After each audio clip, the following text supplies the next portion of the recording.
It is Monday, December 5th here in Draft Shark Studios in Rochester, New York. Welcome to the Week 13 Recap Podcast. I'm your host, Matt Schauf, but missing today is Adam Krautwurst. He's off gallivanting around the Florida Keys, but I've got his partner from the deep end and one of the biggest voices in Western New York sports talk, Mike Schopp. Thanks for joining me today. Thank you. Big shoes. I should have a backwards hat, maybe going with that lobster roll backdrop, something else to pay tribute to Adam, who's on vacation. What's that like? I like to make sure that whoever my co-host is, there's a beard involved. And what is it about taking a vacation right now? Is it just that he needs to unwind from the $90,000 he has invested in leagues at this point in the year? Maybe. I think it was available to him. I think that might be all that matters. He had a chance to get away with his wife, so good for him. We were texting yesterday from the airport and today again about George Pickens and different things that worked and didn't work last week. He has a team in the football, guys. I'm in the playoffs and he is too. We didn't play each other. And he has Garoppolo, Kittle, and Ayuk, and he put up 189. Wow. That's pretty good. So I know he's tracking all that stuff, whatever beach he's in or on. Oh, of course. It's nice to be able to have that stuff in your pocket. And speaking of tracking stuff, we're going to be going through the NFL games of yesterday. But before we get to that, you and I have a key showdown raging in the Football Guys Players Championship on myffpc.com. It's league playoff week there and in FFPC main event leagues. Neither of my main event leagues made it to that point. So this is a focal point for me in addition to the dynasty stuff. And fortunately, despite having Trevor Lawrence as my quarterback here, I did decide to play him over Lamar Jackson, which is fortuitous at this point. Despite having him, though, in a disappointing week, I'm up by 19. I can't say that I feel great about my chances, though, Mike, with you having Rachaad White, Chris Olave to go tonight. And, like I said, just that 19-point PPR lead. If I go by DS projections, I'm going to lose 24.7 combined PPR points for those two guys. Yeah, it probably will be close. 17.5 gets me there, I think, is the number. The key is Fournette, right, Matt? Like if Fournette plays a regular workload, Rachaad White could really bust. I mean, he was playing with Fournette, but still, like that could happen. And who knows with Andy Dalton teams, at the Bucs prime time. I'm not really confident. You can't be. You can't be. But Olave has been pretty solid, and White's been really good. It's nice that we have today to talk because I think if I get you having had the Browns defense and you having Waddle, you might not talk to me again after tonight. Yeah, it's good that it's today and not tomorrow. I don't think I would be consolable at that point. I have Leonard Fournette actually in another money league going up against a team that has Rachaad White as his only player. I'm down 13. It's a far smaller entry fee, so this is the one I care about more. But obviously, in either case, if I can get a Leonard Fournette heavy game and a light Rachaad White game, that would be ideal for me. And like the way things have happened the past few weeks, I think we're all expecting Rachaad White to at least get a split here, start the game. But it's important to remember we have one game where Rachaad White started and was working ahead of Leonard Fournette. And even in that game, they were working pretty evenly before Leonard Fournette's hip injury. So, it seems like from that game and from the words of Byron Leftwich since then that the Bucs have been wanting to give Rachaad White more, and we should expect there to be more Rachaad White in this game. But we haven't seen it yet. We were also expecting that Jeff Wilson Jr. was the favorite running back for the Dolphins right now, and that completely flipped yesterday with Raheem Mostert, which we'll get to in a few minutes. So I think, it doesn't matter to people listening or watching for these particular players, but it's important, I think, just for keeping in mind what is a pattern, what we can really bet on, and what is really just a very small sample and we need to be careful about. Yeah, it's so right. Like I'm the Rachaad White side, and maybe not everybody, but I think human nature is sort of like, all right, well, how will this go wrong? And that's a good way to think as a fantasy player anyway, sort of, okay, well, I love this, but it could go wrong. And how would that happen? And what do I need to do to cover myself in this? Like what narratives work here? Like that the Bucs could want to reestablish Fournette, he's a big part of their core and he's been out and they're struggling. So here's an opportunity for him to, reassert himself. And that would be something that they'd love to be able to talk about after this game, unless White is undeniable. And I don't think he is. I mean, I think he's good. He's been interesting this year, but he didn't really have great efficiency Now they have the volume when Fournette is missing, and we love him for that. But so I don't think he's undeniable. I do like for my chances that it's White with Olave, like the kind of game where New Orleans struggles. They were shut out last week. Maybe that lends itself to a more conservative, run-oriented Bucs team. That's usually not how they want to play, though. And if New Orleans hits offensively, that's probably Olave. I mean, they're so limited. So I like my combination for our chances.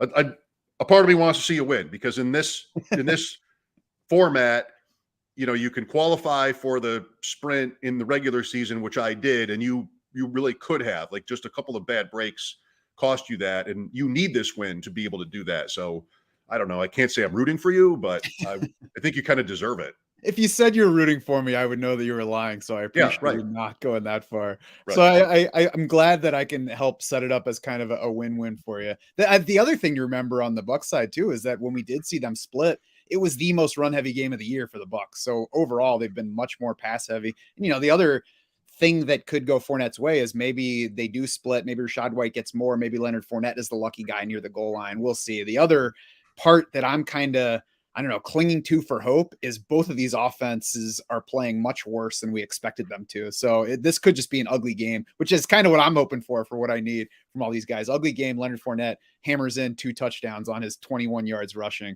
And I get a little bit of money for the holidays. Before we move on from it, just quickly, I have a main event team with Louis G that is in the semis, and our team trails by 0.3. We have Godwin. They have Kamara. And we have Olave on the bench. Is there any way? I don't want to, and I don't think you would recommend it, but because I have the option, I want to make sure I think it through. Is there any way you would switch from Godwin to Olave? I would not, and it's because it looks like Marshawn Lattimore is going to play for the Saints. He has owned Mike Evans in their matchups, so it should be a Chris Godwin friendly game. So I think regardless of what's on the other side, it should be a good volume outing for Chris Godwin. Do you like Kamara at all tonight in general?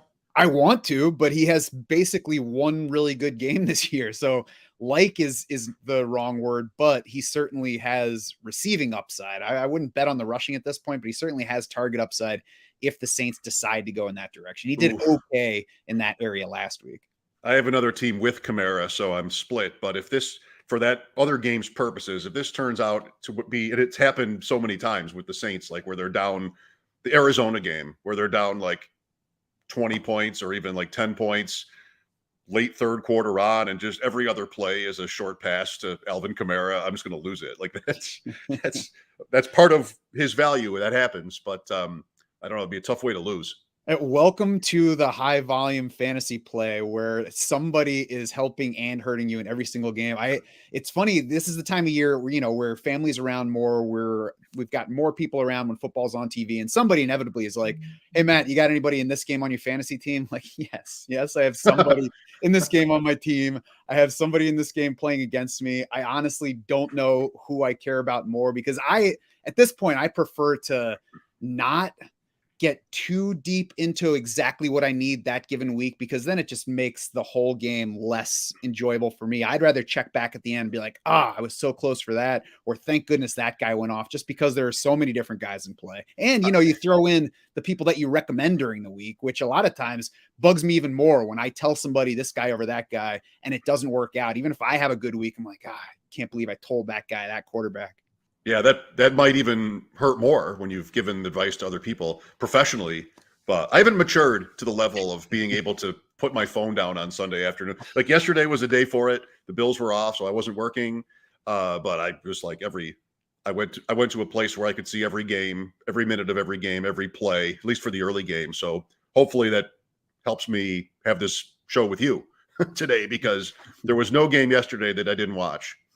Do you play these at all, like Adam, where you're hedging players that you're going against this week? Because I know he would be all about hedging Chris Olave and Rachaad White on the other side of our matchup if he were sitting in my seat.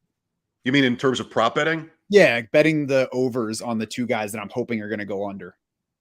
Yeah, I mean, there's nothing wrong with doing that. I never think to do it. I don't spend enough time on prop bets to sort You're of. not enough of a degenerate yet that it's just automatic. I guess that's right. I mean, I could find time for that just within my fantasy time because I spend too much of my fantasy time rereading lineups and you know, thinking the same things. Like really, I could be more disciplined and structured about that. So that could happen for me someday, and it wouldn't cut into other parts of my life, which I really can't afford to have fantasy football do anymore. I don't have any other parts of my life that can afford to have, be sacrificed or compromised any further. I do think that I could stand to do a little bit more hedging, just in best ball drafting and all that. So I'll be looking at underdog pick'ems tonight. I'll be looking at sleeper over unders. I was looking at them before this show. We've got a lot of the yardage lines are lower for guys on sleeper than underdog. And by the way, if you're looking to play either of those, like if you are trying to hedge on somebody tonight, or if you're just done for this week and you need a reason to like Saints Buccaneers, you can go to either of those. You can click on the links for either underdog or sleeper play at the bottom of this podcast. You'll get your full deposit matched with the promo code Draft Sharks. I like playing them there. Like I said, the yardage lines are a little bit lower on sleeper. So if you're looking to play some overs, maybe go to sleeper over underdog. If you're looking to play unders, maybe you feature underdog. I was interested to see too that neither of those has lines on the Buccaneers running backs, either one. So I'm curious to see if those get added throughout the day, but I thought it was interesting that they don't list either Rachaad White or Leonard Fournette right now. I guess that's just got to be the uncertainty over Fournette's status, right, Matt? I mean, if they want to know for sure if he's going to play, or maybe as we get through the day, Adam Schefter will report it or something, and that will suffice. I'll try to look really quick here to see if like one of my betting sites has a prop bet on those guys. Yeah, officially questionable, of course. We're talking about Fournette like he's definitely going to play. He did practice in full all week, but is officially questionable, so there is still a chance. I'm certainly, obviously, as I talked about, hoping strongly that he plays in this game. So at BetMGM, rushing yards, Rachaad White 39.5, minus 120. Fournette 37.5. All right. Minus 110. To score a touchdown, Fournette plus 125, White minus 125. White's the favorite between both teams to score a touchdown. Then it goes Fournette, Evans, Kamara, Taysom Hill. Mm-hmm. That guy. Plus 150 is all you get for Taysom Hill touchdowns tonight. Because I'd be scared to bet against Taysom Hill in that area if I were the sportsbook as well. That's Juwan Johnson being out probably a little bit. Yeah, I mean, does it even make that much of a difference for him? Because he hasn't seen more than 2 targets in a game, so he's not really a tight end. So it probably that probably helps Adam Troutman a little bit more than Juwan Johnson. But we should probably move on from Bucs Saints, because most people, I think, listening or watching, do not have as much of a pony in that race. They did, however, get impacted by everything Sunday. And really, before we get to the Sunday games, Mike, since I have you and you are a closer Bills observer than I am, and at least as close as Adam, well, maybe not as close as Adam, but on the same plane as Adam, we got the James Cook breakout Thursday night. So I want to ask you, was it a breakout, or was it a game that just happened to go James Cook's way and it could still just as easily be Devin Singletary in week 14? In between for me. So they trust him enough, and then it happened in Detroit, I think also. It might have been the Browns game in Detroit. Like, you've been seeing the Bills trust Cook more. And so he got the touches in that New England game to sort of prove that. I don't see him replacing Singletary or necessarily, increasing any more volume from here. I think Singletary still has an important role. He's still their starter. He was good in that game too. Against the Patriots. So I think now they have an opportunity now, if they want, to try to surprise by how they use their running backs to whatever extent that matters in a game. But I think Cook has done well to get to this point. He might be startable in certain situations, but I don't expect him to sort of, suppress Singletary much further, if at all. Yeah, I mean, it's worth remembering he flashed in that game. He had the bigger yardage than Singletary, but they were still even in playing time. He edged Singletary by 1 carry. Singletary did get the rushing touchdown, 6-2 in targets for James Cook. So I agree. They're both kind of in that usable range, but it's a range where it's tough to bet strongly on one over the other. If you were choosing, let's say you're looking at, RB 28 to 30 range, are you playing James Cook over Devin Singletary against the Jets in week 14? Probably not. Singletary last 5-6 games of the regular season, I mean, this is probably mostly luck, but got in the end zone more than 1 touchdown a game clip. So maybe there's a correlation with whether the Bills are in the very much the same position, even though the division's better. And until last night, they were not the 1 seed. Right now, they're actually in a better position in the standings, in the conference standings, than they were a year ago. And they have a better record. Last year, they were 7-5 after 12 games. So maybe, we've seen them do it the last 3 weeks, more of an emphasis on the running game. And I think that will include Singletary. You have Allen around the red zone, and Allen's rushing has diminished after his elbow injury.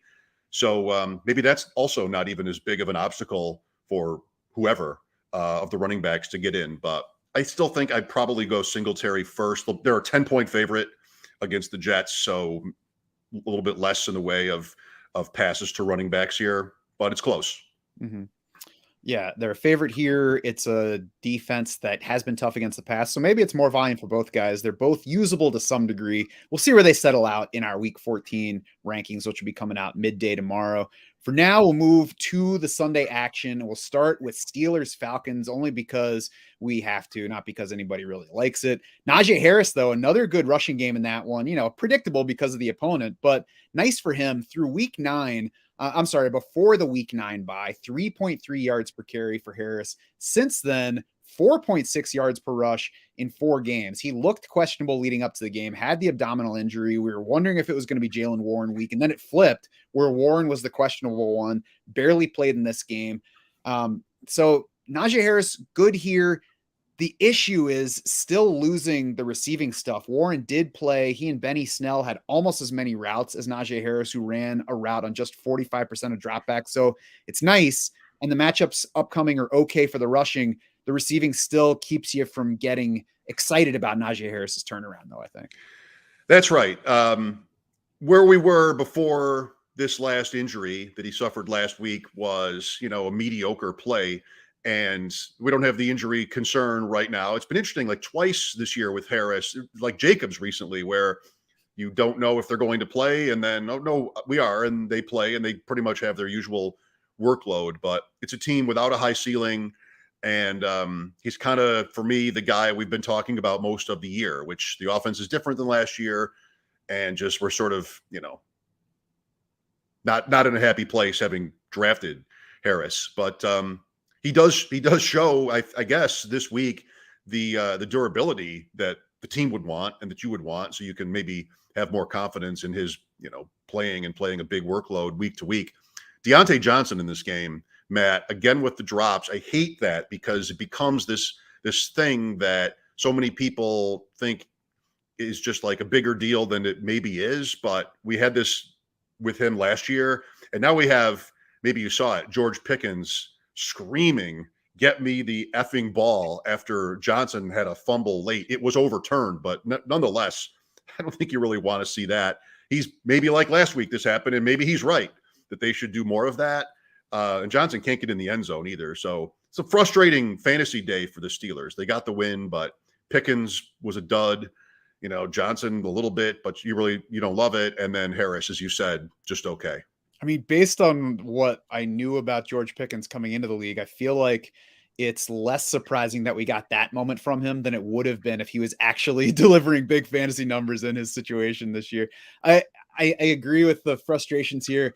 I think the takeaways are Najee Harris is usable. You got the Panthers next, got the Raiders after that. So he's probably at the bottom of RB2 range for those, especially given that the Panthers game, the Baltimore game is up next. Right. So that I think is one that's going to find him probably even outside the top 24 running back, even in a 6-team bye week, but we'll see just how picked over running back is. At wide receiver, Deontay Johnson and George Pickens tend to settle close to each other in our rankings, but it probably shouldn't be the case because Pickens was nearly invisible yesterday. It's not usually that bad, but in 12 games this year, he's got 8 with 3 catches or fewer. He has 1 game with 4 catches. He has 3 with 6 catches, and all 3 of those came before the Chase Claypool trade. So George Pickens, besides being, nice to look at when he's playing football, hasn't really given us a reason to be trusting him in fantasy lineups. Yeah, trusting, you put it that way. That's definitely correct. You have had spectacular plays with Pickens that, fuel the hype train. And in this game yesterday, it was kind of just like unfriendly to fantasy if you had Steelers, because at least the receivers, because they had the lead. You're playing an Atlanta team that isn't really going to test you throwing the ball either. So you could play it safer. They didn't need them. Think of the game against the Bengals. They might have lost that game 37-30 a few weeks back. And that was a spot where Pickens did put a day up and he dropped a 50-yard touchdown pass as well. Baltimore, Pittsburgh games don't tend to be like that. I'm pretty sure they've all been 16-15 every single time they've ever played. And they play twice in the next 4 weeks. So we'll see. Maybe Pickens will not have quite the buzz this week, especially after what happened yesterday. It's going to be even uglier with no Lamar Jackson likely involved. Not that Lamar Jackson games have been pretty lately. Deontay Johnson probably still doesn't have a touchdown catch on the season. He's sitting 15th in expected PPR points per game among wide receivers, 49th in actual PPR points. So like I said, he's scoring near Pickens, but nowhere near Pickens in what we should expect from what he's getting, and double the expected touchdowns. So Deontay Johnson, if I need one of those guys, I'm playing him, but he obviously sits much lower than he should based on the usage. And on the Atlanta side, Drake London's been somebody that frustrated us for a while until we were like, okay, it's time to give up on Drake London. And then yesterday came back 50% target share, 12 targets in that game, 6 catches, 95 yards. So now the question for anybody who's been hanging on to Drake London is, can I use him after the week 14 bye, or should I ignore what just happened? It's risky. I used them 3 times in 3 spots yesterday, and I was very happy to get 15.5 points, you said. So, you talk about trusting. That is not a team whose receivers I want to be able to trust or feel like I can trust. But he's good, and rookies get better. Whether it's London or the Treylon Burks path this year, I know he was injured. Of course, Christian Watson, quintessentially, you do see that growth sometimes. Atlanta also may end up making a quarterback change here, which I think probably wouldn't be bad for him, at least. So London is one of these guys like Pickens, maybe even like Deontay Johnson, who you sometimes feel like you have to play. There is the potential for a high ceiling, but it's unlikely. Yeah, I hope that there's a QB change here, not because Desmond Ridder, I think, is necessarily better than Marcus Mariota, but it's different. And we've had a lot of weeks to know what things are going to look like with Mariota so far. And it's going to be a whole lot of running and conservative passing. He's even he conceded that about himself, about the way he was playing when talking about Kyle Pitts a few weeks ago. So at the very least, a shift gives us, some chance of more downfield passing, taking more chances. With Drake London, it would be easier for me to believe that things were trending up or had the potential to trend up, but he started the season hot. 5.3 catches, 71.3 yards, 0.7 touchdowns per game through the first 3. Since then, and before yesterday's game, he had been averaging 2.8 receptions, 24.9 yards, and 0.2 of a touchdown. So the targets had been disappointing. The playing time has still been there. I don't trust the situation or the amount of passing that we get. I'm glad that we get a bye week to kind of mellow out and assess things, see if Atlanta changes anything, see if Arthur Smith says anything. Overall, though, I think that it's Drake London's probably going to be in that wide receiver 35 to 40 range for me come week 15. You mentioned the target share, at least yesterday. That was promising. You had Zacchaeus for 5 targets and nobody else over maybe 2 or at least 3.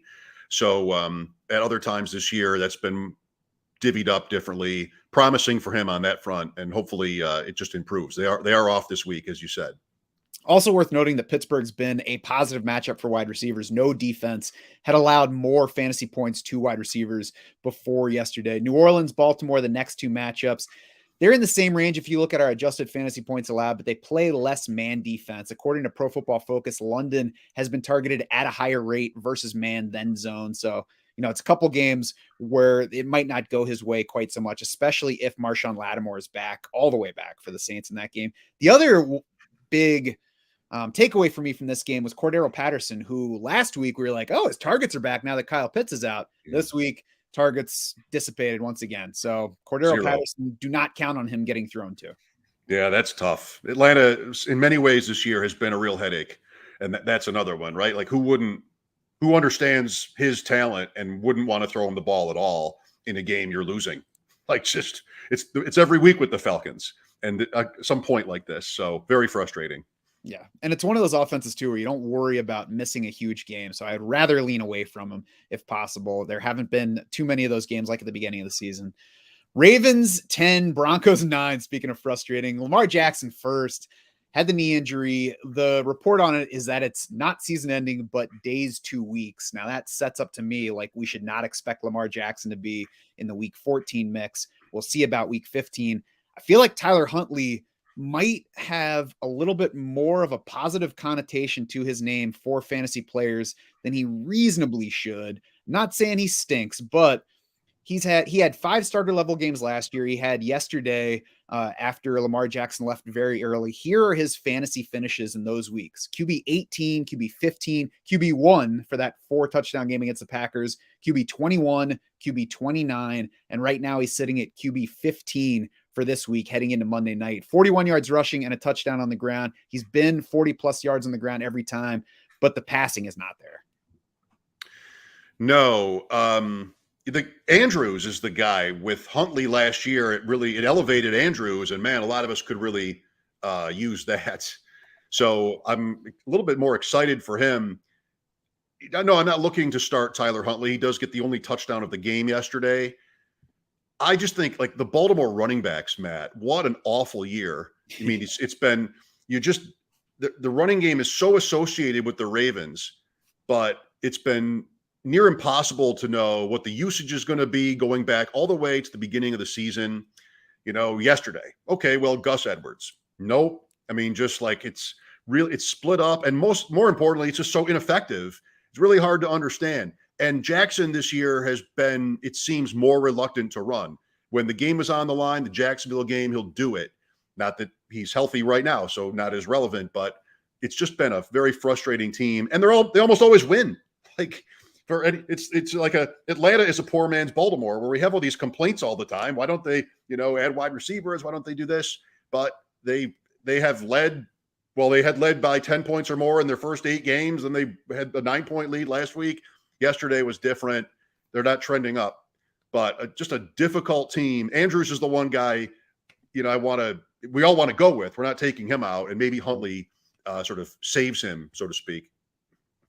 It's nice that he's at a position where it's easier to just leave Mark Andrews in there, and you're not, at wide receiver, you could have conceivably other guys that you're comparing him with, but at tight end, you're just leaving Mark Andrews in there. I agree with the backfield. I thought Gus Edwards was just going to be somebody that we could not get excited about, but use more often than not on teams where we're not stacked at running back. But he started yesterday's game, and then Kenyon Drake worked ahead of him as the primary guy over the final 3 quarters, wound up doubling Gus Edwards' playing time in that one. Drake and Hill were working ahead of Edwards in receiving. We had 14 total running back carries in what was a tight game where they lost their starting quarterback. So that's kind of a baffling stat to me. Pittsburgh in week 14, a better run D. So I'm just going to avoid this Baltimore backfield for that one and see where we go. And you may get Dobbins now. Yeah.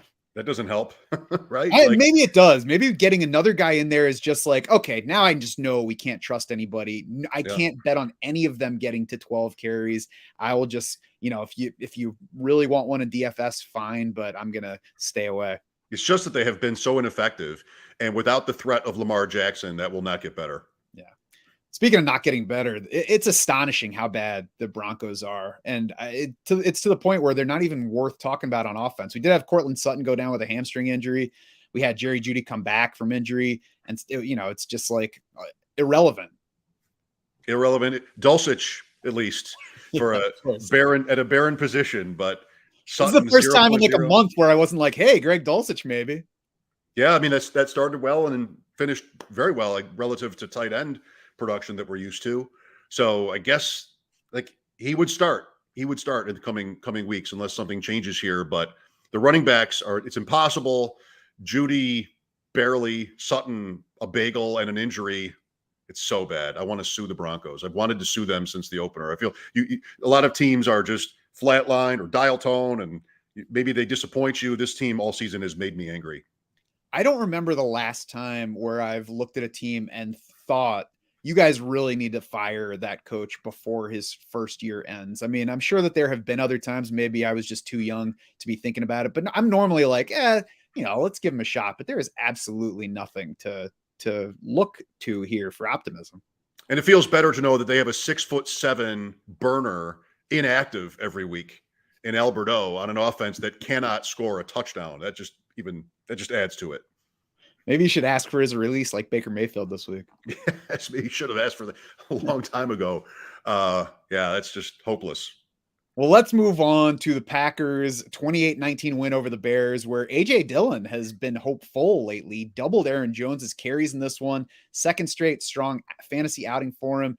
I wonder if it's time to worry about Aaron Jones, but Mike, I looked at Football Outsiders numbers before this, and Aaron Jones is sitting first among all running backs in rushing DVOA entering the week. A.J. Dillon ninth, so I think maybe the running game overall a little bit more successful for the season than you might guess by the raw numbers. And with Aaron Rodgers' injury, maybe it's a little bit more of a reason to believe in both Jones and Dillon, relatively speaking, not to get excited, but to believe in them over some others in a similar range in your decisions over the next few weeks. Yeah, that's right. Jones had an injury yesterday. He came back into the game and then left again. I believe he had Patrick Taylor involved. So Green Bay at 5-8, where the 7 seed is 7-5. It just doesn't really smell like a situation that is really likable for fantasy. We were debating whether Rodgers would play in this game, and he did, and they won, so they're not dead. But I think, they're one loss away maybe from shutting him down. That seems like that's what I would do. I mean, I've got a first-round pick quarterback sitting on my bench just rotting. So that's what I want to do, especially if I lost one more game. And that, I think, would change everything when it comes to the formulas and the running backs. Jones is so good, and Dillon is nice too.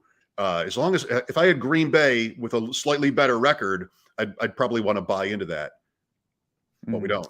We're also getting to the point in the season too where you find out somebody like Aaron Jones, maybe if he is hurt more than he's let on, maybe they think about shutting him down with one more loss. So we'll see. Week 14 bye, which should help everybody with those injury situations. And then we'll see beyond that. One guy that's not going to get shut down for sure is Christian Watson, who is just impossible. Apparently 2 more touchdowns yesterday, one from 48 yards out on the ground. He's got 8 touchdowns and 17 touches over the past 4 games. Mike, I called him the wide receiver Jamal Williams last week on the preview podcast, but he's not, because Jamal Williams is fortunate to get touchdown chances. Christian Watson is creating touchdown chances every time he touches the ball.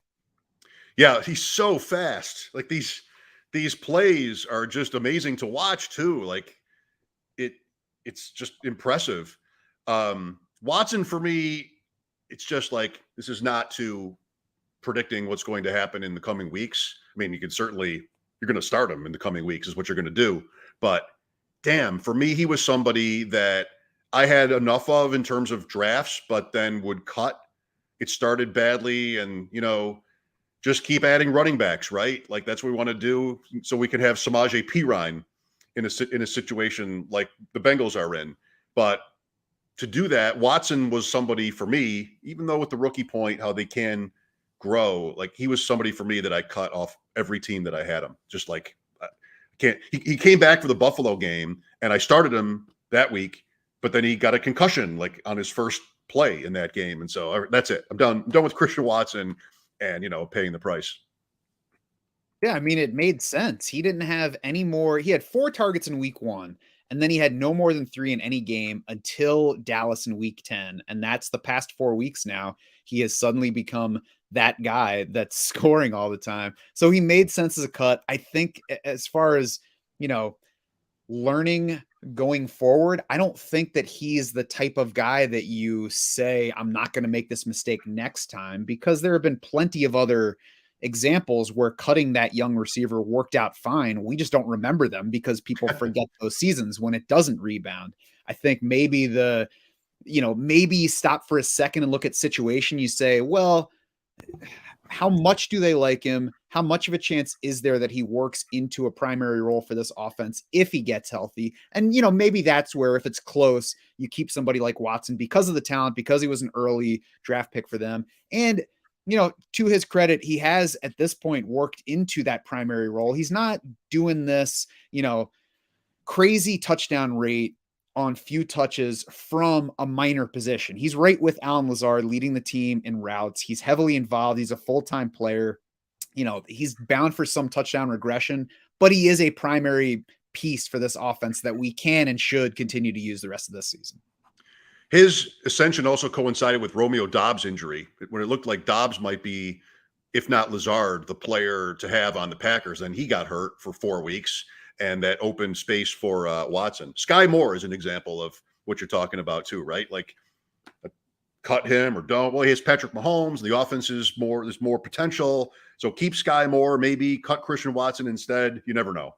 Yeah, we'll get to both of those guys in a few minutes, but Christian Watson looks good the rest of the way. Like I said, bye this week, but Rams, Dolphins, Vikings after that, Lions in week 18 if you play that far. So I'd probably have Watson in most of my lineups beyond that. On the other side of this game, welcome back Justin Fields, 55-yard touchdown run. Didn't even play especially well. It was, mostly efficient, 20 to 25 passing for 254 yards, but also threw a pair of picks. But that rushing, I know he's not going to give us a 50-yard touchdown every week, but I can't say in any given week that he won't give us a 50-yard touchdown run.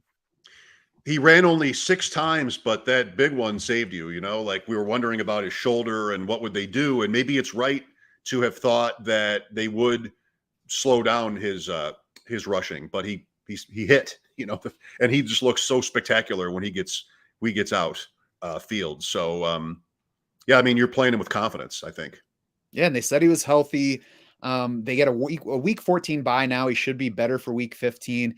The matchups aren't great on the other side of that. They've got Philly and Buffalo, but then Detroit in week 17. So at the very least, you're hanging on to Fields for that one. You see what you got for the next 2 games. Cole Kmet was also good in this one. He's seen 6+ targets now in 4 or 5 games, 25% target share over that span. And most of that included Darnell Mooney. So he's a pretty good target bet the rest of the way. Like I said, for Fields, matchups with Philly and Buffalo aren't great after the bye, but Kmet's probably going to land in the bottom of our top 12 at tight end for even those weeks. Fields also hit a couple of deep ones to guys you don't have on your team, Equinemius St. Brown and N'Keal Harry, especially N'Keal Harry. So great plays, long balls that the receivers came down with. So I don't know. I don't ever see the Bears blossoming in this area to become a team where you'd even consider those players, maybe Claypool. But a couple of nice plays to Fields' stat line yesterday, 100 yards or so on those 2. And that's what he brought with him into the league. Good running, good deep ball. Right. We'll see how he develops as a quarterback. But, frankly, for fantasy, I only care that he develops enough that he stays on the field as long as he's got the deep ball and got the legs. Same. Yeah, just a really exciting player. Good for the Bears to get to this point with him after early in the season. It looked like maybe they were even going to sabotage with Fields, but it's worked out better than that. Lions 40-14 over the Jaguars in a game that didn't seem like it should go like that, but that's what we got. DeAndre Swift, I think, is the biggest story from here for the Lions. Played his most snaps since week 1, played more snaps than Jamal Williams for the first time since week 2, led the team in carries, tied for second on the team in targets. So last week, we were still in I don't trust DeAndre Swift territory. Now, I would say he's at least a starter for week 14. And then, assuming that goes well, probably a starter the rest of the way. But we'll see how week 14 goes first. Detroit has Minnesota at home this week. They've been a really fun team in fantasy right from week 1. Just shootout games, especially their home games, and a lot of different guys involved. Jamal Williams season. I agree with you on Swift. I think that's trending up. Amon-Ra St. Brown, just amazing. 2nd-round pick at the latest next year, I want to say. Jameson Williams, what was it, Matt? Was it 1 target? Do you know? I saw 1 play where they threw it to him. I know he was barely on the field in this game, but maybe that becomes something. Chark had a day against his former team. It's 14 rushing touchdowns for Jamal Williams. How are they always at the 1-yard line? What does Detroit do where every time you look up or, first time I looked up at Detroit yesterday, they had 1st and goal at the 1, like right away. And of course, Jamal Williams, almost automatic. I think Jameson Williams is going to wreck that because I think their secret is having wide receivers that are decently fast, but not world-class fast. So they get tackled at the 2-yard line, then it's Jamal Williams territory. So now Jameson Williams is going to wreck that by taking it all away. Jamal Williams, very excited about that. Draft Sharks Invitational. He's a player that I had a lot of. We talked about him on our roundtable stuff in the summer. It's a little shaky right now with Swift, of course, totally healthy and working his way back into more volume. Yeah, you want to keep.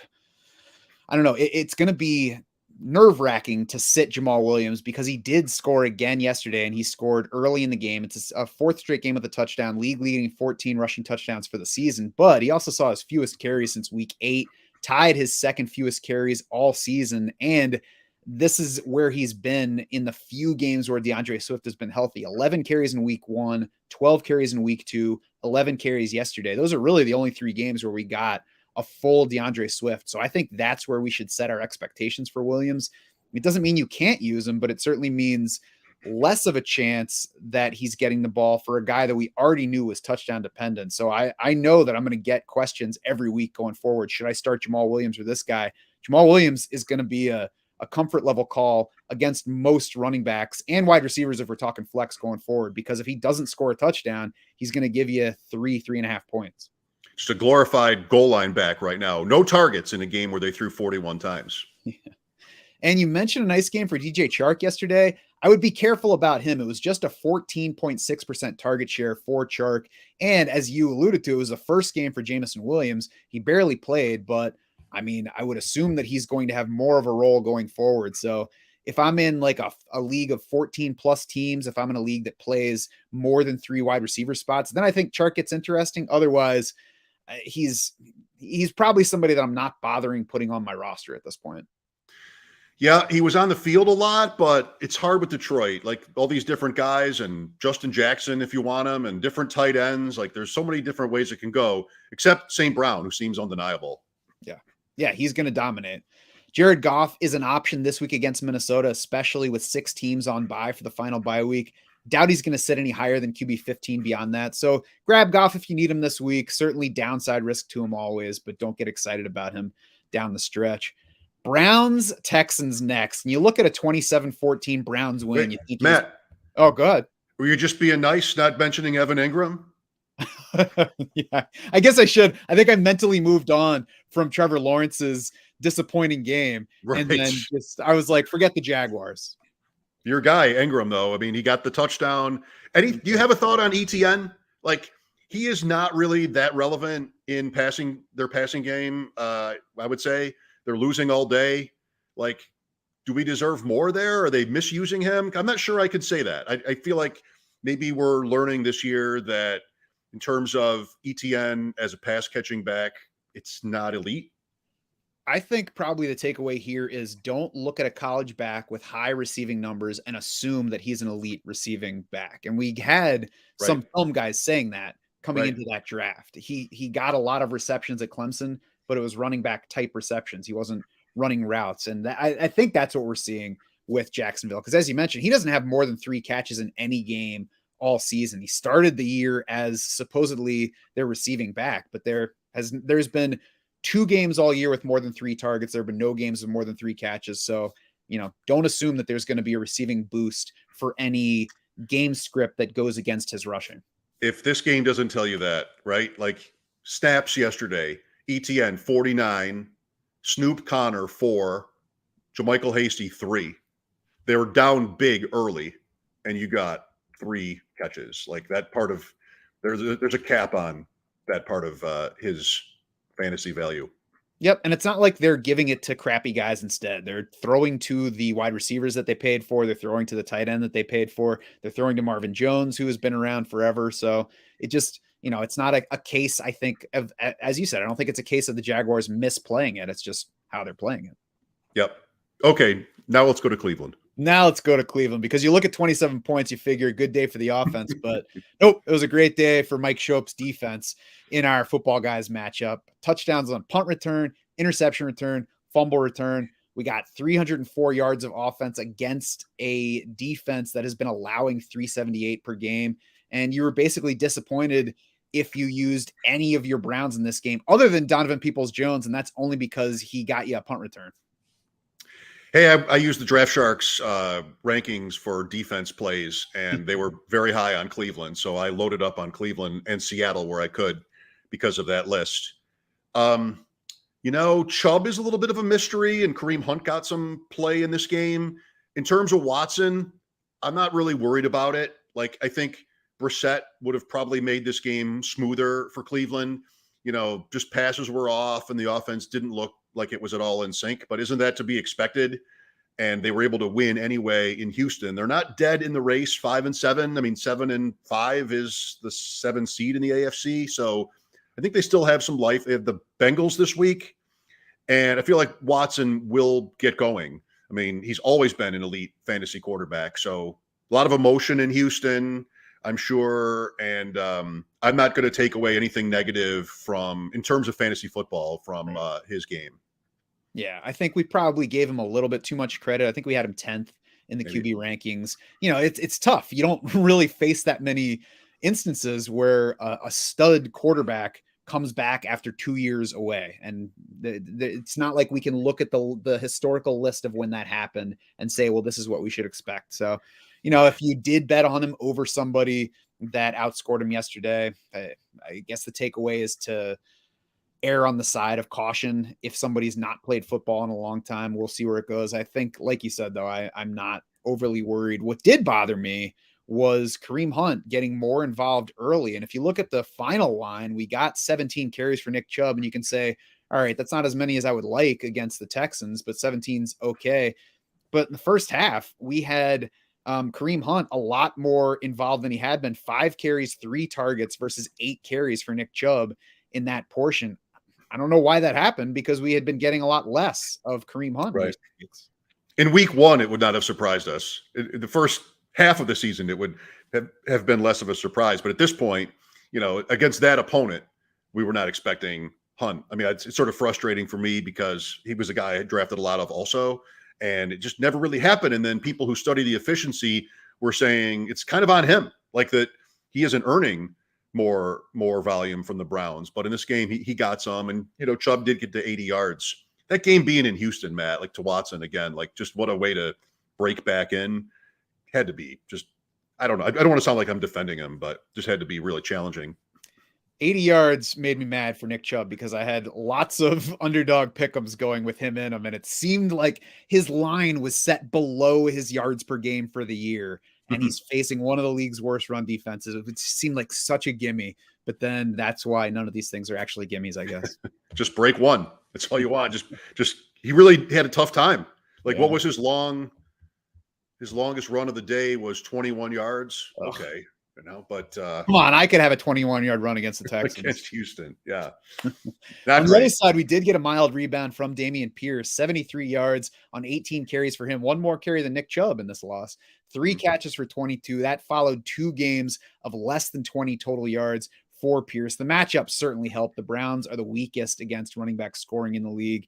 And of course, the matchup next is not nearly so good, Dallas, but it at least gives us enough where we can say Dameon Pierce is not dead. We still have to weigh him against our options for that Dallas matchup. But, I guess he at least didn't run into, at least didn't definitely run into the rookie wall yet. Yeah, that's right. You know what you're getting with Pierce. You really pretty much need a touchdown. You're not getting targets. You're playing on the worst team in the league. So it's kind of pretty straightforward with Pierce, but still playable. And yeah, you can feel a little bit better about it after yesterday, the way it was going. By the way, the Ravens just added Brett Hundley to back up Tyler Huntley. So get ready to be confused in games going forward. Yeah. So we had that Dallas matchup. Then we got Kansas City. Then we got Tennessee and Jacksonville. I think Dameon Pierce is going to wind up being a not play in week 16 against Tennessee, the way things have gone for Houston so far. And, it's tough to say exactly who I'm playing over him in that week, just sitting here right now without knowing who's healthy and what's going to happen over the next couple weeks. But I think it's worth planning right now, if it's possible, to have other options available for what's going to be the semifinals in a lot of fantasy playoffs.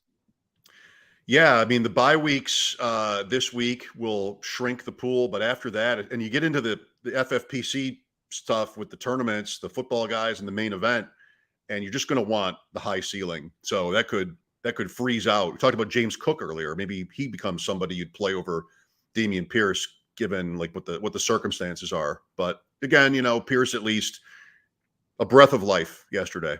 Mm-hmm. Vikings 27-22. And of course, the Jets' breath of life has been Mike White over the past 2 weeks. And obviously he's thrown for 300 yards, which is nice. not many people really reaping that benefit in their lineup. What we're getting is Garrett Wilson brought back to life, huge numbers against Minnesota. And the quote from him after the game, talking about Mike White, I know I'd go to war for that boy. He's got something special about him. So Garrett Wilson loves him some Mike White right now. And it's hard not to love Mike White for bringing that Garrett Wilson to us. Right. Did they ask Elijah Moore about his chemistry with Mike White? Did he say, like, I don't know, I don't get the ball? Did he say that again? I don't think anybody talks to Elijah Moore anymore. Oh, so sad. 2 for 7 on 6 targets yesterday for Moore. Wilson is one where he could have, I think it could have been a touchdown, but he didn't get his second foot down. Maybe it wasn't a touchdown. Maybe it was just a catch at the sideline, but didn't get his second foot down when it certainly looked like he could have. That's not good. Wilson is really a star. Like, just watching him is a treat. So good. And every fantasy player wants to see Mike White stay in over Zach Wilson or even Flacco. And, Garrett Wilson's comments and players wearing T-shirts with Mike White's name on them is just, it's almost like they're just screaming at management, leave him in. And so they easily could have won this game yesterday. They were behind throughout. They had 2 late drives. The first time they got stopped, got the ball again, got right down to the red zone, and easily could have beaten Minnesota to go to 8-4. Like, they're interesting. Now they go to Buffalo, which good luck, but Minnesota won there. They could have won the game yesterday. Wilson, really nice. I mean, in terms of dynasty, what a great year. Olave and even London, hasn't had quite the high ceiling games, but so many guys just getting started on Jameson Williams and Pickens and everybody. There's a lot of talent. Yeah, we expected this to be a nice class of rookie wide receivers. It's nice to see it paying off already. This was a nice game for Corey Davis as well. 5 catches on 485 yards on 10 targets. The volume definitely helped him though. 58 total pass attempts for the Jets. So just a 17% target share for Corey Davis. Not ready to play him. But Mike White's helping everybody, I guess, right now. Zonovan Knight too, the running back. He looked good, I thought. I mean, He had one big run to pad his stat line, but he also caught 5 passes, which I didn't think they were going to use him in that way. Again, the game script helped. So he's playable now, I think. He is. We'll see about Michael Carter for this week if his ankle's ready. Right.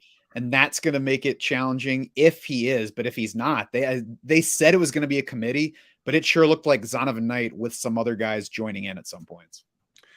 Yeah, I wonder what they'll do. I mean, Carter is still young himself and has looked good too. So they'll be tough to predict next week if Carter's back. If he's not, Zonovan Knight, I don't know where you'd rank him, but RB2 maybe? Is that a little lofty? He definitely has, I don't have all of the names in mind that are available with that 6-team bye, but I would not be shocked to see Zonovan Knight settle in at like RB22 for week 14.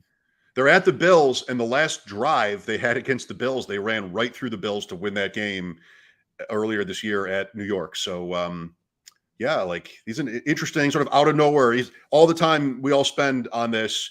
You get to Thanksgiving, and you've never heard of a player who might be really relevant in the playoffs. And it's just another one of those marks in favor of running backs don't matter. And that's not so much a ding on Zonovan Knight as it is, there are these guys out there that can play well enough to maximize what's available. Right. On the Viking side of this one, there's nothing revelatory. I think the Jets D remains a challenging matchup. It was a down day for Justin Jefferson, but he still got to 7 catches, still scored in the second half to save his fantasy line.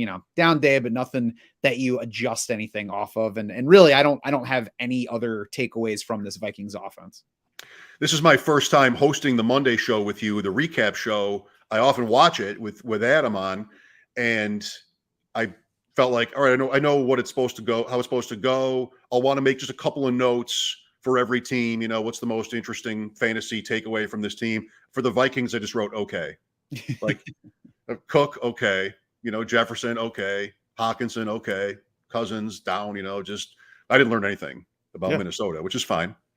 Yep. They are what they are. You know who you're using basically. And when it's a tough matchup, you should probably lean away from it in close decisions. Speaking of decisions, we didn't get one in Commanders Giants yesterday, 20-20 through overtime. We did, however, get a second straight solid outing from Brian Robinson, 21 carries, 96 yards, 2 catches for 15. the past 2 weeks have been the only 2 games all year for Brian Robinson over 4 yards per carry. Even the game before that against Houston, he didn't get there. He did still split time evenly with Antonio Gibson.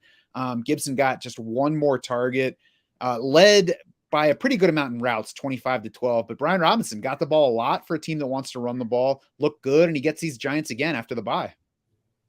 That's right. They played the Giants twice in a row. Stupid. Just continue the first game and give 2 wins to whoever wins the second game. I don't know. Interesting game, and Robinson fine. Gibson was tougher to start. We shied away from him in most places yesterday, or I did. But the receivers, McLaurin had a great game. Samuel and Dotson were usable. They were nice if you started them, I think, for what you got. So that's sort of like talking about the Jets and how Mike White brings their passing, their receivers to life. And Heineke kind of does that too. I think he's pretty terrible. Just watching that game, the throws are all over the place, but he's scrappy. And in terms of fantasy, you want to see him stay in, I think. Yeah, I don't think that we're in danger of getting Carson Wentz back in there right now. The volume was a lot different yesterday than it normally is. 41 pass attempts are the high since Taylor Heineke jumped in. His previous high was 33. Back in his first start this year, he's been under 30 in 4 straight games before yesterday. And by my count, at least, he had 21 attempts in the fourth quarter alone of this game against the Giants when they were en route first to the tying TD and then trying to win the game. So it was nice to get the numbers we got from all Terry McLaurin, Jahan Dotson, and Curtis Samuel. I would expect that we're only going to get McLaurin supported going forward, but we also did get the 3 wide receivers working ahead of Logan Thomas again in routes. So that's the way that Washington started the year, with those 3 wideouts as kind of their primary 3 route runners and target options. Volume might not support it, but it's maybe the takeaway here is forget Logan Thomas exists. Maybe. Good point on the length of this game and the situation. They ran 85 plays yesterday. So I know we usually deal in percentages, but that total helps. It's good to keep that in mind, probably not looking at that, repeating itself too often. Mm-hmm. On the Giants side, Darius Slayton has topped 60 receiving yards in 5 straight games. That span began with week 8, the first time he hit 70% playing time this year. He has been above that level of playing time every week since. He's also wide receiver 22 in total PPR points over that span, with just 1 touchdown, 32nd among wide receivers in target share in that time. So he's getting his value from his downfield game. 18.2 yards per catch makes him a little bit flimsy, but the Giants need him for targets. Next 4 weeks, fine. Philly, Washington, Minnesota, Indy. 2 of those I think are negative matchups for wide receivers. It's the 4th toughest wide receiver schedule going forward by our adjusted fantasy points allowed. I still think Slayton's going to be at least in the wide receiver 3 mix over all of those weeks. Yeah, I think it's the first time all year where I feel like there's clarity with the Giants at receiver. So many guys have come and gone, but Slayton works. Hodgins is coming on. Hodgins had a touchdown in Dallas that was overturned, and then he had one yesterday. He had been a Bills prospect. He was a draft pick in the Gabriel Davis draft the same year that Davis was drafted by the Bills, but had injuries for 2 years and never got on the field. This year he started to, but ended up being released. I think it's maybe a dubious decision. And his old, guys who were in Buffalo, Joe Shane, the GM, and Dable, they knew what they had in Isaiah Hodgins, and he's already factoring in. And I think Bellinger is also relevant in their offense. Tight end, so desperate, but Bellinger was he was getting the ball. He was getting targets before he got hurt. He had an eye injury back yesterday, and he saw the ball yesterday too. You mentioned their schedule. I know from the Draft Sharks tools that the running back schedule is kind of brutal for Saquon Barkley, and that's already maybe underway. I'm not sure if that's changed in the last couple of weeks, but I'm relieved these days to see Barkley score, because it's so hard for him right now with that offense. I think the quarterback is bad. Very interesting to see what they do about Daniel Jones in the offseason. Yeah, Barkley got the touch volume yesterday, got the touchdown like you mentioned. He's done well, I think, to hit 3.5 yards per carry each of the past 2 weeks, especially yesterday against Washington. So let's hope for continued Darius Slayton success, if only to get Saquon Barkley close to the end zone. Daniel Jones, same kind of negative schedule for him going forward. I would hope that you don't need to use him. I actually dumped him recently in a backup spot for Mac Jones in case Mac Jones is ready to do anything of value ahead of his positive matchups to close out the season. So that's basically where I am on Daniel Jones. I'm fine with dumping him just for a shot. At least you get that rushing. That seems to be a big part of the offense is Daniel Jones running design plays. Eagles 35, Titans 10.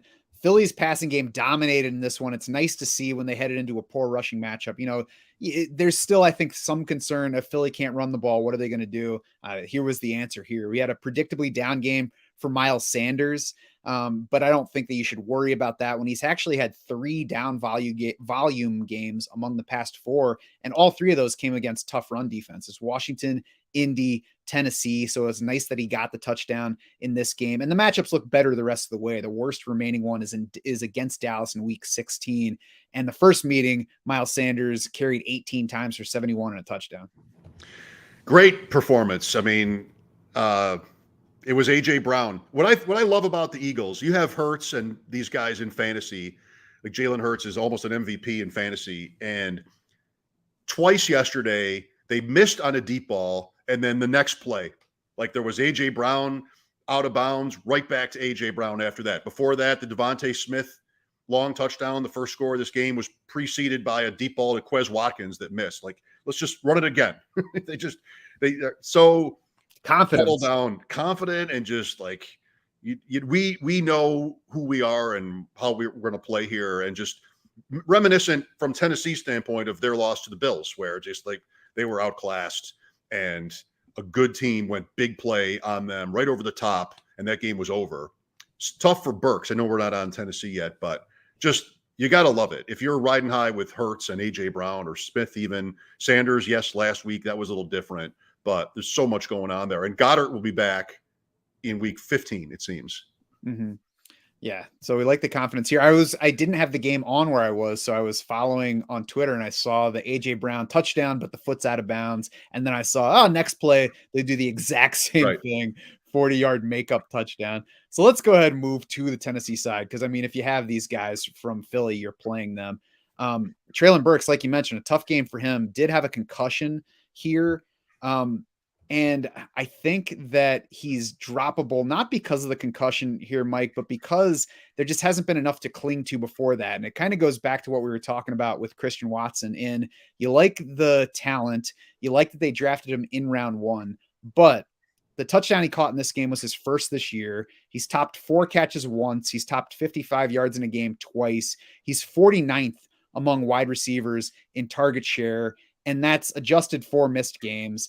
And it's in a low volume offense. So he's going to need to dominate target share to get enough volume here to be a guy that we start. So at this point in the year, I think it's time to stop waiting for Burks to help you. But to, in cases where you need something, go ahead and dump him for something that can actually help you. I want to see what they say about his injury, this week. There should be an update. And if it sounds like he'll miss a game, because it's bad enough for him to do that, then maybe I would say that. But it's possible that he won't. And like I think he was in a position here to do really well yesterday with the way they were losing. I mean, Derrick Henry with 30 yards rushing, it could have been a big day for Burks. The catch on which he was injured was amazing. So I don't know. I want to hang in there if I can, if it's possible. I think the thing that makes it tough, though, is now with the concussion, he's probably out for week 14. So then you have to decide whether to start him right away in week 15. And, just the issues. He's not a must drop. And, I think it's tough to draw that line here. He's not somebody you have to drop for whatever. But if you're like, I really need this second defense to set up my matchups for each of the next 2 weeks, or I really want to get this handcuff running back. If the question is it okay to drop Burks for that guy? I think it's a yes. Okay. Derrick Henry, I think, is even more frustrating because I'm not sure what we do about him. Just 2.8 yards per carry over the past 4 games, under 40 rushing yards each of the past 2. And none of those 4 run defenses the past 4 weeks rank higher than 15th in DVOA right now. Next week, Jacksonville sits 13th in run defense DVOA. So it's the best run defense that he will have faced by that measure, at least since week 7. I don't know that we can bench Derrick Henry, though. We just kind of have to say, crap, I hope that things go better the rest of the way. You got the big catch last week. He did fumble on his way in to add to the overall. So absolutely, yeah, I wouldn't be able to take him out. Yeah. So we'll see with that one. I hope that there's some turnaround. Then we get the Chargers and Texans after that. So if there is any turnaround, excellent matchups that could change his impact on your team. Seahawks over the Rams by a lot less than it should have been, 27-23. Kenneth Walker's ankle injury is big news here. We don't know yet the extent of it, but it's never good when a guy is officially ruled out before the end of the game. So we'll watch that. DJ Dallas also hurt an ankle, but then returned later in that game. So we've got him. We've got Travis Homer if he's back. We've got Tony Jones, who was in place instead of Travis Homer yesterday, who was inactive for that game. This is not a backfield where I'm interested in any of the handcuffs. If it's not Kenneth Walker, Mike, I don't want anybody. I agree with that. There was an update while we were talking about Walker, but it doesn't really help us. I think Pete Carroll said, I believe I read that it was a foot injury. I'm not sure what that changes, but yeah, I'm the same. I wouldn't want to start anybody there except for Walker. That passing offense, though, it's like Miami has this thing where it's Tua, Hill, Waddle, and you just know it, and it's awesome. Philadelphia a little bit with their guys, and Seattle. And like, how good is this? Metcalf, Lockett, Geno Smith. I mean, Fant a little bit, but it's so reliable, it seems, Matt. Nobody wants to, not nobody, but people are sort of dubious about it because Geno Smith, but he continues to put up huge passing yards, even without really any running, definitely startable, and great days for those receivers yesterday. Yeah, and I mean, the Kenneth Walker injury could just propel them further by leaving no running game for Pete Carroll to lean on more than they reasonably should. Right. They have Carolina at home Sunday. Mm-hmm. Go get it. On the other side of this one, Cam Akers out of nowhere, 17 carries, 60 yards, but most importantly, 2 touchdowns on the ground. I think that probably says more about the Seattle matchup going forward than it does about Cam Akers. I mean, just a week ago, Kyren Williams was the guy leading the backfield. Now, I would love to forget about this backfield, but Thursday night they host the Raiders. So if Cam Akers is going to lead the backfield, he's potentially usable. Yes. Did he lead it by a significant margin, though? I know Williams was on the field 3rd and long kind of situations and didn't really get, I'm looking now. Let's see. He got 3 carries for 9 yards, no targets. Well, that's not great, but I feel like it's still up in the air. I wouldn't be surprised if Williams and Akers flipped this week for whatever reason. So this week, the counts are 46 snaps for Akers versus 18 for Kyren Williams, with Akers leading in both routes and carries. So, again, like if you just look at that, it's like, oh, okay, they want Cam Akers to be in charge. But a week ago, it was like, oh, okay, they want Kyren Williams to be in charge now. So whatever way we go, we have to make sure that we realize we're talking about a 1-game sample. Yeah, I wouldn't want to take Akers' day as anything I want to act on. Maybe the matchup forces you into it, but I'm not trusting it. Yeah, I think if you're playing one, it's Akers over Kyren Williams because we go with what was most recent, but I'm not reaching for either guy to play over somebody that's been helping me to this point. Tyler Higbee, his routes rebounded some in this game, still just 55.5% of dropbacks in what's a positive matchup for tight ends. So nice that he did something, tied for the team target lead with just 5 targets, 19.2% share. So we like that number, but it's a team that's not going to pass well. It's, like I said, still a low route rate for tight ends. So don't get excited about Tyler Higbee. Incredible to look at the Rams skill, like their depth chart from the Super Bowl and then yesterday.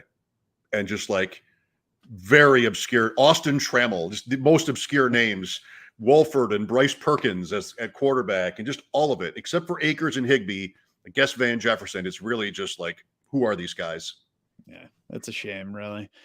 49ers, Dolphins. Speaking of who are these guys, who's playing quarterback for the 49ers now? Because Jimmy Garoppolo broke his left foot in that game. He's done for the season. Brock Purdy time in that game. 25 of 37, 210 yards, 2 touchdowns, 1 pick, 67.6% completions, 5.7 yards per pass attempt.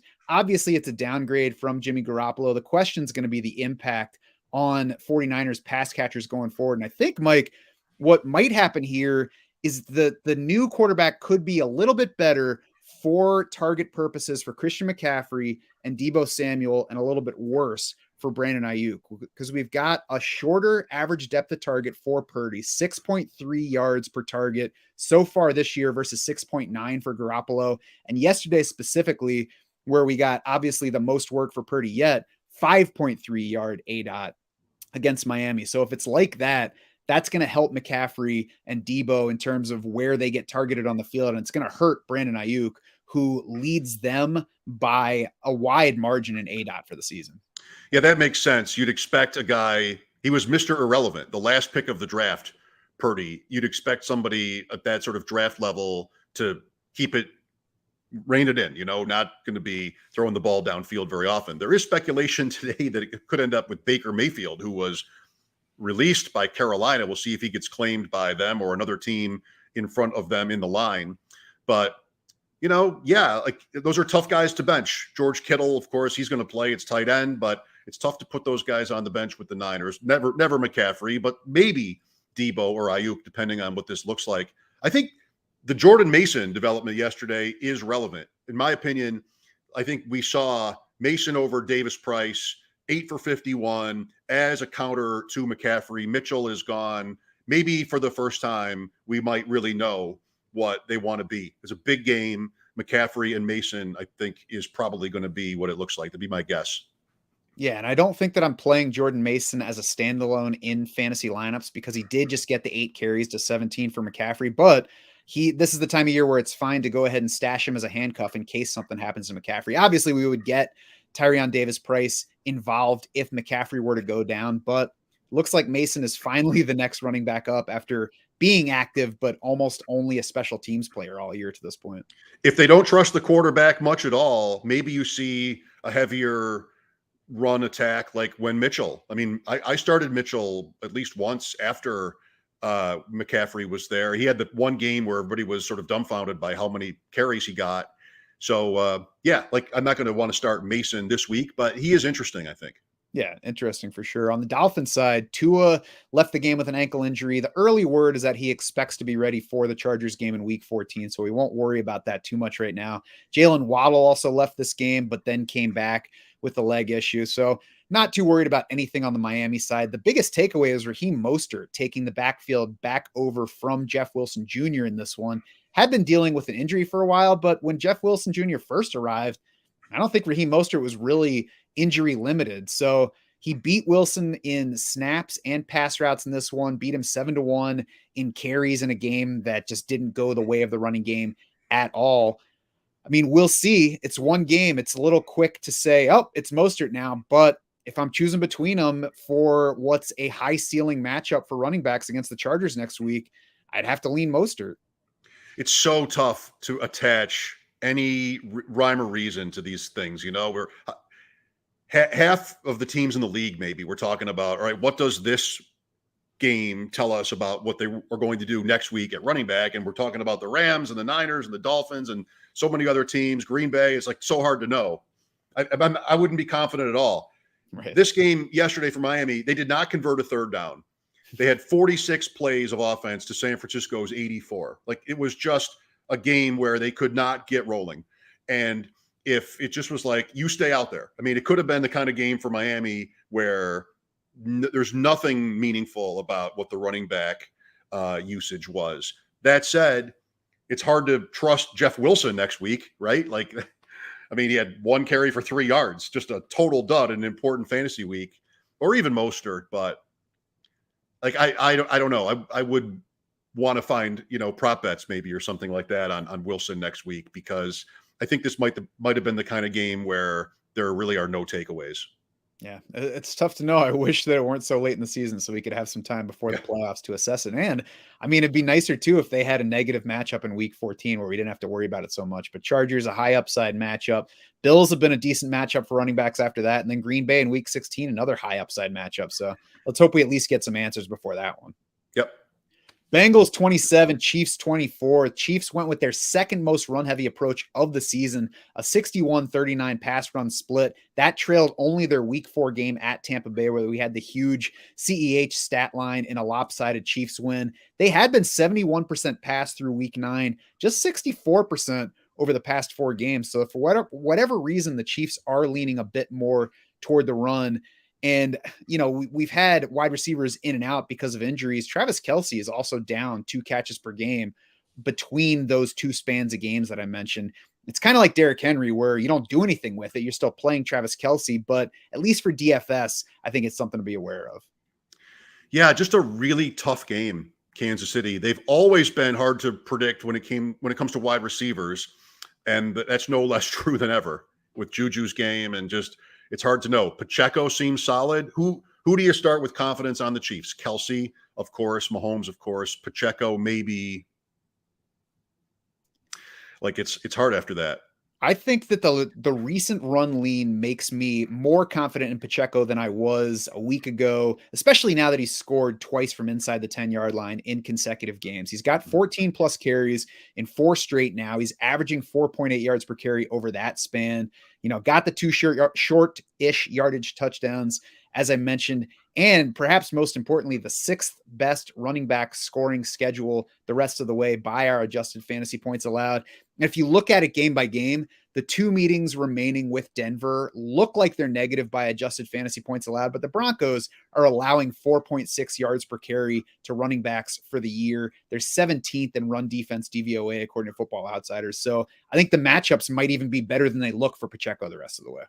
And they don't score, Denver. So it's more reason to expect a game like last week's when it was Chiefs-Rams, and you can just sort of slow play it. Pacheco, yes, but receivers, big question mark. Juju Smith-Schuster did get back to the lead wide receiver position for this one, so I think he's the guy if you want one. Sky Moore, still 4th among those players, 0 targets on his 10 routes. He's somebody that I'm not bothering rostering at this point, which has been my stance on him through the past few weeks too. We'll see if we get Kadarius Toney back. It'll make it more complicated, but also more exciting. Bengals side, the only question is whether Joe Mixon's concussion has him back for next week. I would have guessed that it will. It seemed like he was close this week, but didn't quite get there. So I assume we'll get Samaje Perine back to the backup role. We got Jamar Chase back, and we got him at regular playing time in the target lead for this game. Yep. Chase, Higgins, 100%. Boyd, just a tough drop yesterday, but still playable. I wonder if Perine has done well enough to keep a role with Mixon back. Not like start him in fantasy probably, but he's been really good. Not just touches and volume, but this game yesterday, he was important. So we'll see. Like Mixon, you start. Perine, maybe you start too. That's probably aggressive. Yeah, I think you need to be hard up to start Perine. We've seen a couple times here and there where he gets more involved than we want him to be if we have Joe Mixon. So I wouldn't be surprised if we get games where he gets, 6 to 8 carries or 3 catches, something like that. But more of a pain to Mixon than a standalone guy, I think. Could he, I know this is sacrilege on a Draft Sharks podcast, but could he ever play over Mixon? Remember earlier in the season, and Mixon was always like the least efficient and yards after contact, worst. Like he had some of the worst stats. Then he had a 5 touchdown game, and he's Joe Mixon. But I think Perine's been really impressive, and I think that's an interesting conversation. I think it's a conversation for Bengals coaches. I mean, Mixon's got the money, he's got the production, he's younger. So I think that once he's back in there, he's good to go. Raiders 27, Chargers 20. Josh Jacobs just puts up another entry in favor of injuring your calf before you go to play running back in a football game, Mike.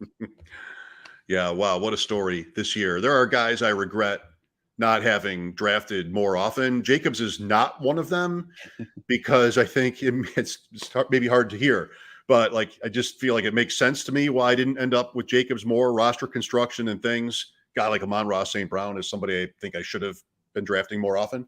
But he's just been great. And Davante Adams is great. Huge result for people who made that late first round pick on Adams yesterday. Man, massive. And Hollins even got a usable workload in this game, I think.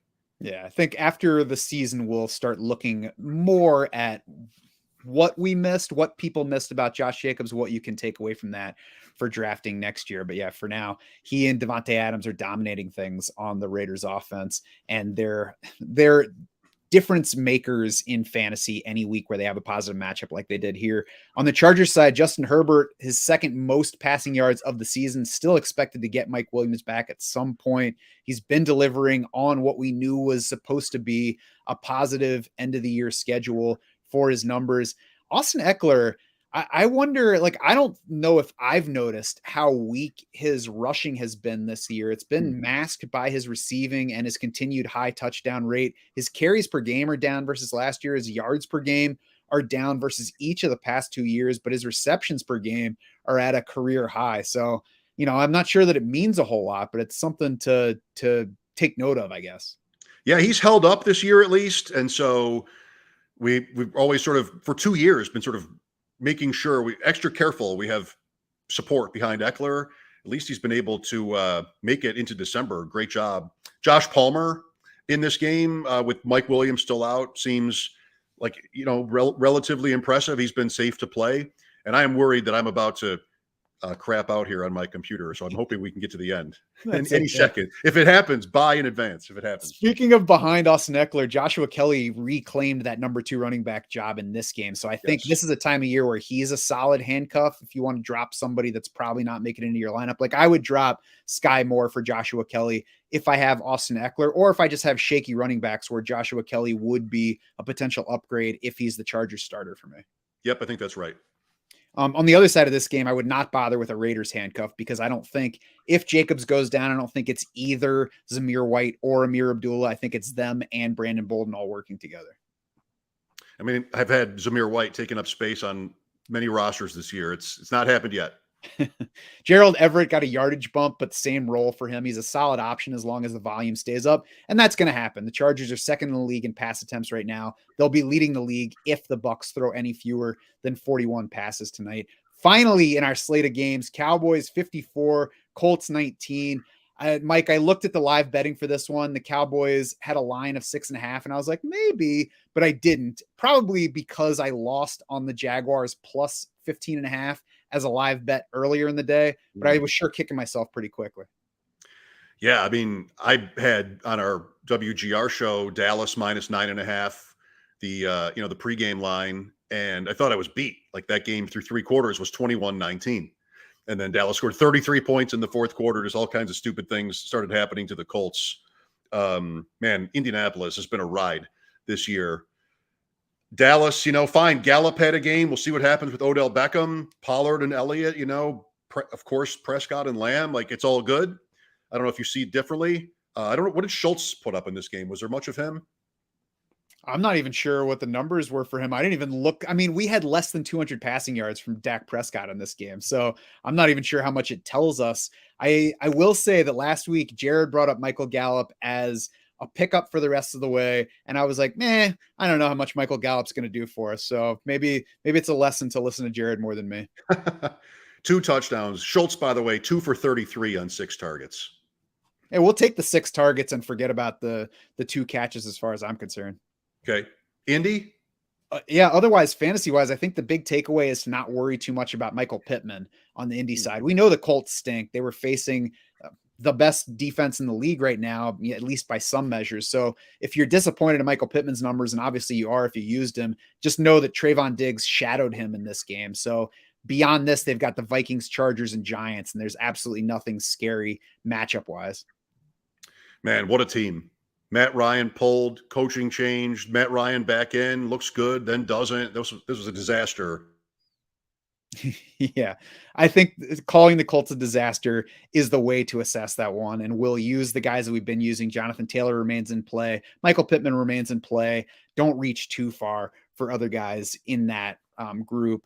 That's going to do it for this week 13 recap edition of the podcast. Remember to hit the links below for sleeper over-unders or for underdog pick'ems. Get your first deposit matched. If you don't hit the link and you just visit them, you can also use promo code DraftSharks to get that deposit match 100% up to $100. Give yourself a reason to care about tonight's game, even if you don't have any fantasy outcome riding on it. Or if you do, hedge. Take the Adam route and hedge.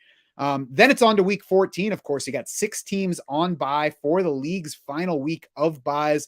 Very important week for fantasy football leagues everywhere. So be looking for the rankings. They will come out midday Tuesday. As always, we'll have quarterback streaming options. We'll be talking about the defenses that you can pick up both for that week and the weeks beyond as you set up for your fantasy playoffs. And of course, the free agent finder is live right now to help you with any week, whatever you need. You can sort by rest of season, current week, next week. You can check in on every single league that you play in, find out who's available, find out who we say you should pick up. I appreciate having Mike Schopp with me in place of Adam on today's show. Look forward to talking to Mike and Adam again, both on this show and then as we get into our playoff strategy and all that after the season. For Mike Schopp and the entire Draft Sharks crew, I'm Matt Schauf saying thanks so much for swimming with us.